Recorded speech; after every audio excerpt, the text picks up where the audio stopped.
Hello everyone, आज है 7 अगस्त और आज इस वीडियो में हम बात करने जा रहे हैं रिलायंस पावर के बारे में।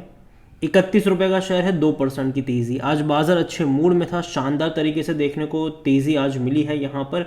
और सिर्फ यही नहीं, पावर सेक्टर की कुछ और दो छोटी कंपनियां भी है जिसने तो भैया 5-5% के अपर सर्किट लगाए थे। जेपी पावर भी थी और रतन इंडिया पावर भी थी, और दोनों ने ही आज 5-5% का अपर सर्किट लगा दिया।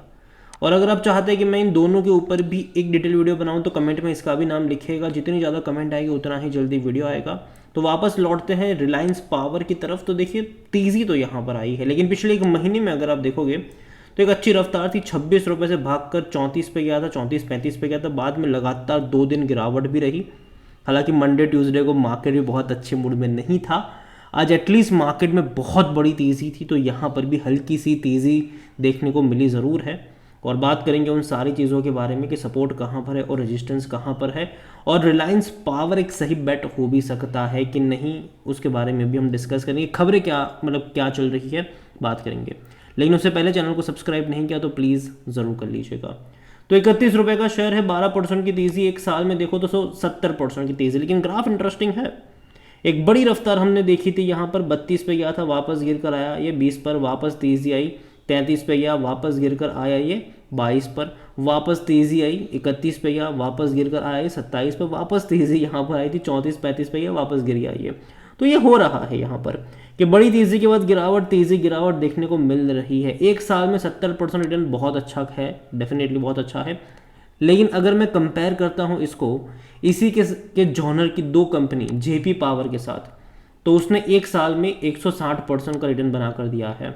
सेम चीज़ रतन इंडिया पावर ने एक साल में 235% का रिटर्न बना कर दिया है। तो दो मायने बनते हैं कि भैया इसमें अभी भी पोटेंशियल है, या फिर भैया ये उतना अच्छा नहीं दौड़ा है। दो चीज़ें यहाँ पर, नेगेटिव पॉजिटिव दोनों ही आप यहाँ पर सोच सकते हो।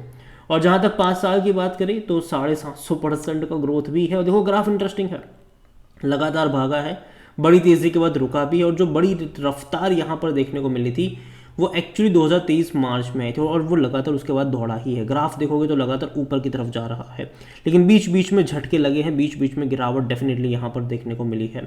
वॉल्यूम्स अगर आज के दिन में देखें तो 10 से 11 करोड़ के आसपास के शेयर्स यहाँ पर ट्रेड होते नजर आए। बड़ी क्वांटिटी में ट्रेडिंग आज यहाँ पर हुई। और देखो, बाजार जब काफ़ी बड़ी गिरावट और तेज़ी वाला होता है उस टाइम पर बड़ी क्वांटिटी में ट्रेडिंग होती है, बड़े वॉल्यूम्स देखने को मिलते हैं। मार्केट के भी इसका 12,800 करोड़ के आसपास देखने को मिल रहा है। कंपनी को लेकर अगर हम देखें तो according to Moneycontrol user बेचने की बात कोई नहीं कर रहा है, हर कोई कह रहा है खरीदारी करो, खरीदारी करी है तो यहाँ पर बने रहो।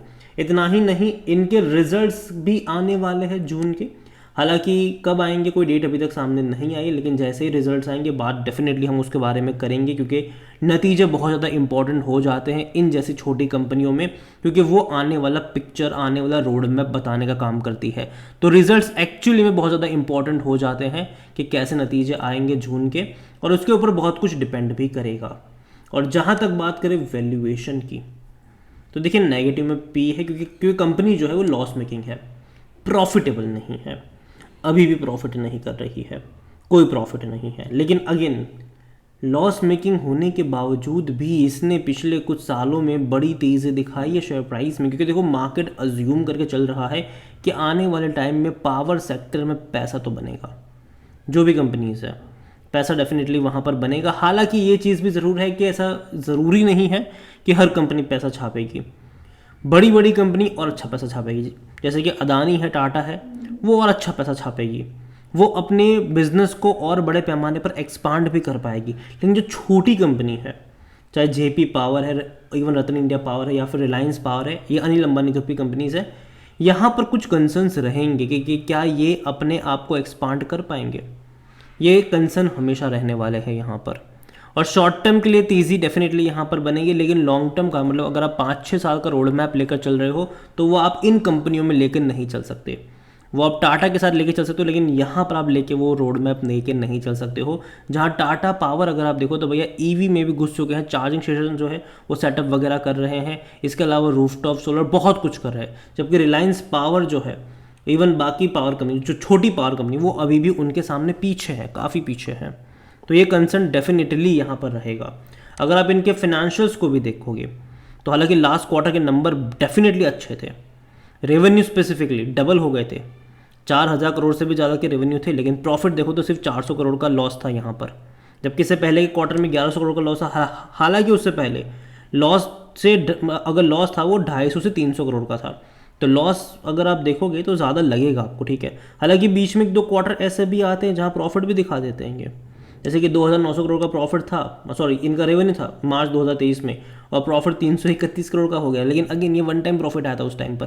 तो ये होते हैं कुछ कुछ क्वार्टर ऐसे होते ज़रूर है जहाँ पर चीज़ें बदल जाती, लेकिन कुछ कुछ क्वार्टर ऐसे भी होते जहाँ भैया हालत बद से बदतर हुई है। दिसंबर क्वार्टर के नंबर आए थे काफ़ी ख़राब थे, लेकिन फिर भी शेयर में तेज़ी आई थी। हालांकि रिजल्ट्स के बाद गिरावट थी डेफिनेटली, लेकिन उसके बाद तेज़ी हमें यहाँ पर देखने को मिली। तो यहाँ पर भी कुछ ऐसा ही उम्मीद मैं करूँगा। हालांकि जून के नंबर्स इंपॉर्टेंट होंगे कि वो कैसे आते हैं नतीजे।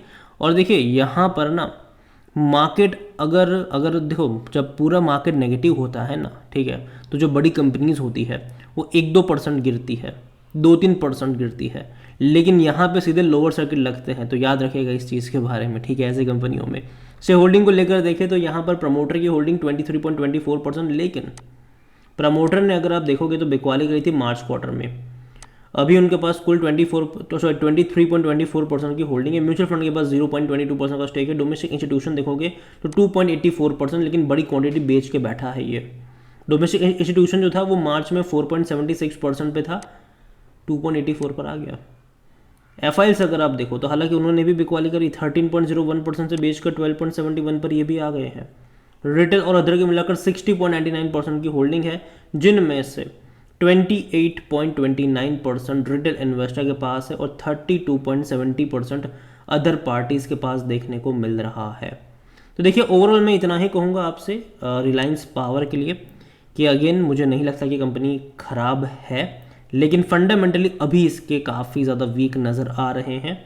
हालांकि रिजल्ट्स इंपॉर्टेंट रहेंगे इनके कि कैसे निकल कर आते हैं। देखो पावर सेक्टर मुझे पसंद आता ज़रूर, लेकिन जैसे कि मैंने कहा हर कंपनी ऐसा नहीं है कि अच्छा पैसा छापते हुए आपको नज़र आएगी, ठीक है। जैसे कि एक साल में इसने मान लीजिए कि 70% का रिटर्न बनाकर दिया है, ठीक है। तो मैंने मना करा था यहाँ पर कि मुझे नहीं लगता कि यहाँ पर अगर आपको मतलब हाई लेवल पर बाय करना चाहिए, लो लेवल पर आता है तो रिस्क ले सकते हो, लेकिन हाई लेवल पर यहाँ पर रिस्क लेने की ज़रूरत नहीं है। अगर वही रिस्क अगर आपको लेना है तो टाटा पावर जैसे कंपनी में आप ले सकते हो, और जहाँ रिलायंस पावर ने एक साल में 70% का रिटर्न बना कर दिया, वहीं टाटा पावर का अगर आप जो रिटर्न देखोगे वो एक साल में 85 से 90% का, जो कि इससे ज़्यादा का ही है। तो जो अल्टरनेट चीज़ है वो भी यहाँ पर ध्यान में रखेगा। यहाँ पर यही मैं कहूँगा आपसे कि अभी भी मुझे लगता है कि यहाँ पर देखो तेज़ी आज हल्की फुल्की आई ज़रूर है, क्योंकि मार्केट बहुत ही अच्छे मूड में था, बहुत अच्छे मूड में था, लेकिन फिर भी यहाँ पर 2% की तेज़ी है। मुझे लगता है कि ऑलरेडी बहुत बड़ी तेज़ी हम पहले देख चुके, तो थोड़ा बहुत करेक्शन बनना चाहिए। यहाँ पर जहाँ तक एंट्री लेवल की बात आती है तो मुझे लगता है कि 25 रुपये का जो लेवल रहेगा वो इंपॉर्टेंट होगा। यहाँ पर 20 से 25 रुपये का लेवल जो होगा वहाँ पर बाइंग इंटरेस्ट हमेशा आता है, तो वो लेवल मेरे हिसाब से इंपॉर्टेंट रहेगा और वहाँ पर आपकी नज़र होनी चाहिए। इसका मतलब ये नहीं है कि अगर आपके पास हो तो बेच के भाग जाओ, जी नहीं, बने रखो यहाँ पर, लेकिन टाइम लगेगा यहाँ से। और काफ़ी वॉलेटाइल शेयर है ये, खबरों के ऊपर, न्यूज़ के ऊपर बहुत कुछ यहाँ पर चीज़ें डिपेंड करेगी, तो उसके बारे में ध्यान रखिएगा। अगेन ये मेरा पर्सनल ओपिनियन है, कोई भी इन्वेस्टमेंट एडवाइस नहीं है ये। वीडियो को यहीं पे एंड करता हूँ। पसंद आया हो तो लाइक करो, शेयर करो, चैनल पर अगर पहली बार है तो प्लीज़ सब्सक्राइब करें। और रिलायंस पावर के बारे में आप क्या सोचते हैं वो भी आप मुझे कमेंट में लिखकर बता सकते हैं। इसके अलावा बहुत जल्दी जेपी पावर या रतन इंडिया पावर पर भी हम बातचीत करेंगे, तो उसका नाम कमेंट में लिखिएगा ज़रूर, और चैनल को सब्सक्राइब कर लीजिएगा, बेल आइकन को प्रेस ज़रूर कर लीजिएगा। वीडियो को यहीं पे एंड करता हूँ। पसंद आया हो तो लाइक करो, शेयर करो, चैनल पर अगर पहली बार है तो प्लीज़ सब्सक्राइब करें। और रिलायंस पावर के बारे में क्या सोचते हैं कमेंट में ज़रूर ये भी लिख कर बताइएगा। Thank you.